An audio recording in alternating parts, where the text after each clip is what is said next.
देखिए, ये जो घुसपैठियों का सवाल है, ये घुसपैठियों का सवाल भारतीय जनता पार्टी इसको मुद्दा बनाने की कोशिश करती रही है। जैसा कि आपने खुद कहा, प्रधानमंत्री नरेंद्र मोदी और अमित शाह ने इसको मुद्दा बनाने की कोशिश की।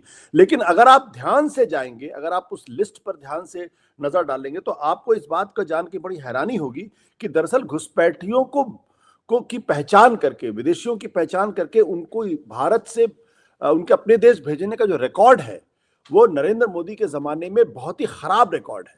इनसे बहुत बेहतर मनमोहन सिंह के ज़माने का रिकॉर्ड है, जो मेरे पास लिस्ट है, हालाँकि पूरी कंप्लीट लिस्ट नहीं है, लेकिन अगर मैं आपको सिर्फ 2009 से 2013 के आंकड़े अगर आपके सामने दूँ, तो पूरी पोल खुल जाती पूरी सरकार की, कि 2009 में जब मनमोहन सिंह की सरकार थी, तब 10,602 विदेशियों की पहचान की गई थी या घुसपैठियों की पहचान की गई थी और उनको वापस उनके देश भेजा गया था। इसी तरीके से 2010 में 6,290 की पहचान हुई थी और उनको वापस भेजा गया। 2011 में 6,761 की पहचान हुई, उनको वापस भेजा गया। 2012 में 6,537 की पहचान हुई, उनको वापस भेजा गया। 2013 में 5,234 की पहचान हुई और उनको वापस भेजा गया।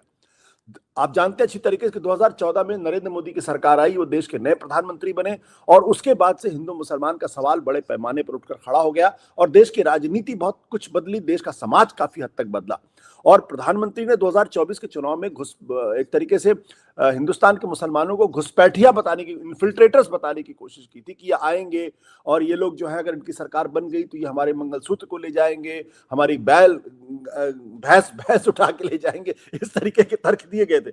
लेकिन मैं अगर इनका आंकड़ा बताऊं कि 2014 से कितने घुसपैठियों की पहचान करके उनको उनके देश भेजा गया है, तो आप चौंक जाएंगे और हमारे दर्शक भी इस बात को देखकर बुरी तरीके से चौंकेंगे।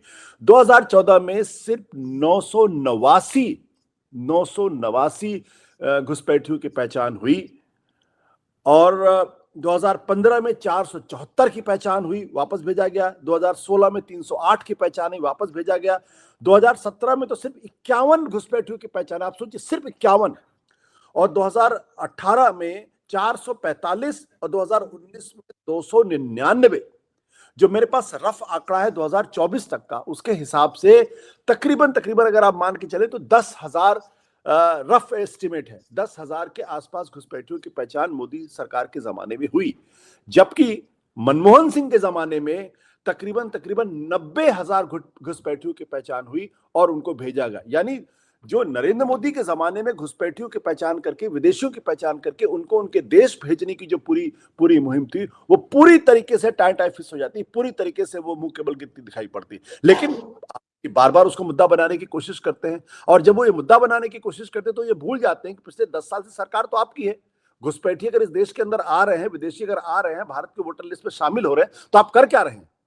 ये तो आपकी सबसे बड़ी सफलता।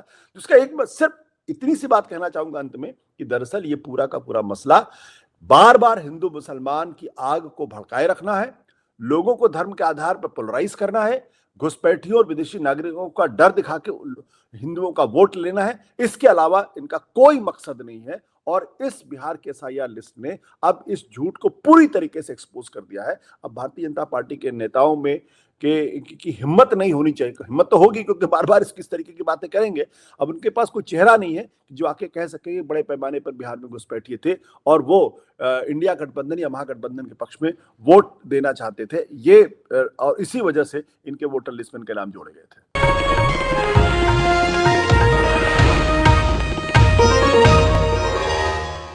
Disclaimer under Section 107 of the Copyright Act 1976. Allowance is made for fair use for purposes such as criticism, comment, news reporting, scholarship, and research. Fair use is a use permitted by copyright statute that might otherwise be infringing.